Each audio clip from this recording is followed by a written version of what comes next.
Hello students. पिछले class में मैंने आपको गुट निरपेक्ष आंदोलन के बारे में बताया था। महाशक्तियों के सैनिक गुटों से दूर रहना ही गुट निरपेक्ष आंदोलन है, परंतु हम इसे अनेक अर्थों में समझ सकते हैं।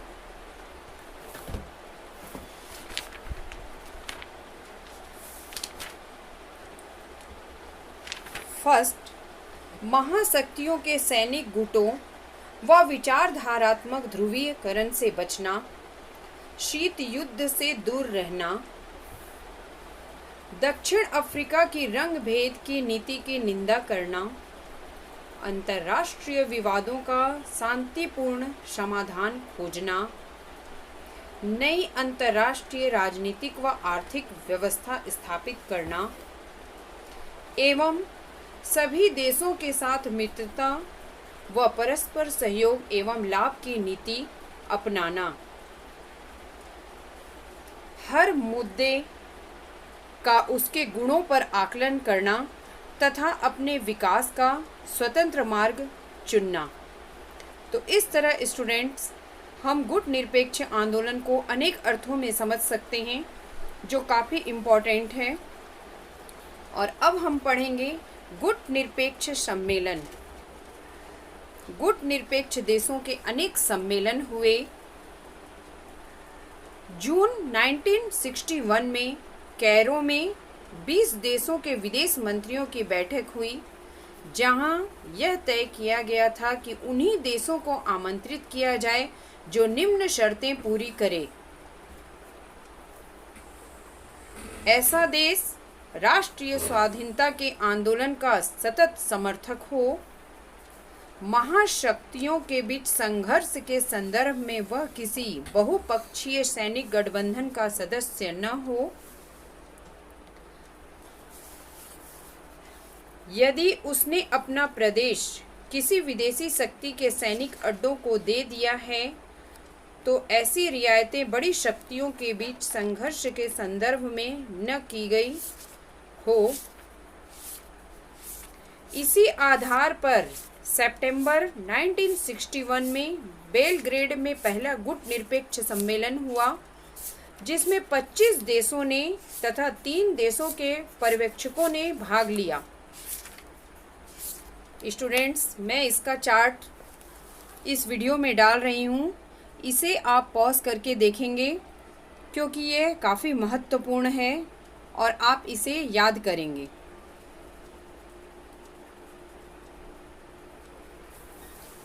साम्राज्यवाद व उपनिवेशवाद तथा नव उपनिवेशवाद की इसमें कठोर निंदा भी की गई। रंग भेद की नीति का भी खंडन किया गया। इस तरह गुट निरपेक्ष देशों ने अनेक शर्तें स्वीकार की।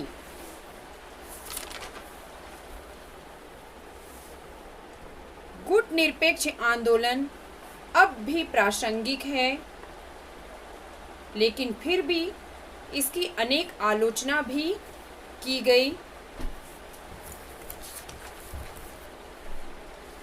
गुट निरपेक्ष आंदोलन शरणार्थियों की समस्या के समाधान हेतु नव साम्राज्यवाद का उत्पन्न हुआ।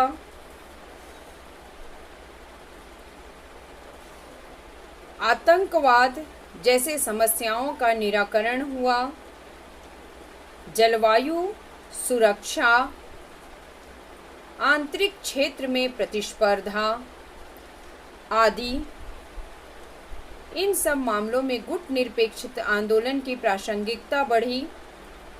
परंतु अनेक ऐसे कारण हैं जिससे इसकी आलोचना भी हुई। यह अत्यंत लचीला आंदोलन है।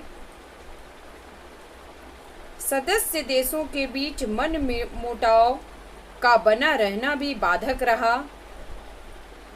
फिर है स्टूडेंट्स, गुट निरपेक्ष देश आर्थिक दृष्टि से पिछड़े तथा सैनिक दृष्टि से भी दुर्बल है। अतः हम कह सकते हैं कि गुट निरपेक्ष आंदोलन की लहर ने सैनिक गुटों को कमजोर कर दिया एवं अंतर्राष्ट्रीय शांति, सुरक्षा व सहयोग की दिशा में आश्चर्यजनक प्रगति की। नई अंतर्राष्ट्रीय राजनीतिक व आर्थिक व्यवस्था लाने के अभियान में जोर दिया।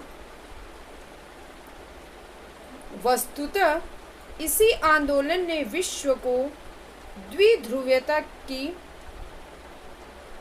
परिणति से बहुध्रुवीयता की परिणति में ले गया। इस तरह कहा जा सकता है कि गुटनिरपेक्ष आंदोलन आज भी प्रासंगिक है।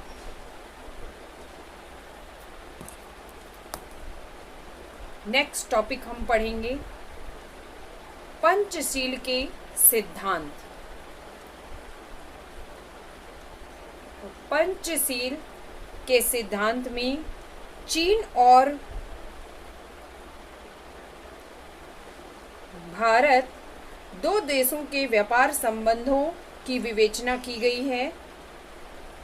चीन भारत का सबसे बड़ा पड़ोसी देश है, इसलिए जब 1 अक्टूबर 1949 को वहाँ साम्यवादी शासन स्थापित हुआ तो भारत ने तुरंत कूटनीतिक मान्यता देकर अपने अच्छे संबंध स्थापित किए। 1954 में चीन के प्रधानमंत्री चाउ ने, स्टूडेंट्स ध्यान देंगे, चीन के प्रधानमंत्री चाउ ने भारत की यात्रा की तथा दोनों देशों के बीच मित्रता व व्यापार की संधि हुई, जिसकी प्रस्तावना में 5 सूत्र लिखे गए और जिन्हें पंचशील का सिद्धांत कहा गया। फर्स्ट, एक दूसरे की प्रभुसत्ता व प्रादेशिक अखंडता का आदर करना। सेकंड, आक्रमण न करना। थर्ड, एक दूसरे के घरेलू मामलों में हस्तक्षेप न करना।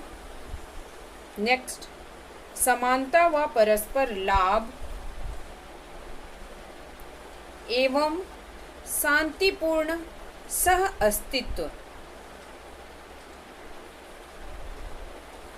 भारत अपनी गुटनिरपेक्षता की नीति पर चलता रहा।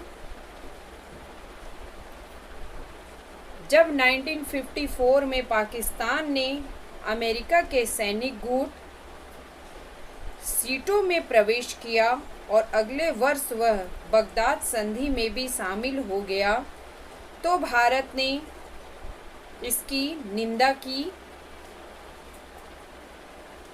लेकिन चीन ने भारत के साथ सीमा विवाद पैदा कर दिया।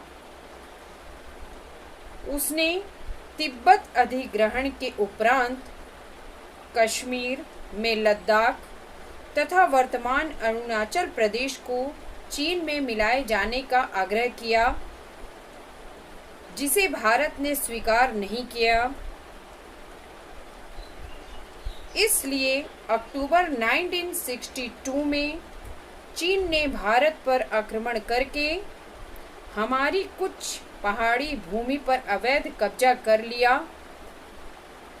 ऐसी स्थिति में भारत को दोनों महाशक्तियों से सैनिक सहायता लेनी पड़ी, जिसे किसी भी अर्थ में गुटनिरपेक्षता की नीति का त्याग नहीं कहा जा सकता, क्योंकि यह सहायता दोनों महाशक्तियों से निशर्त ली गई।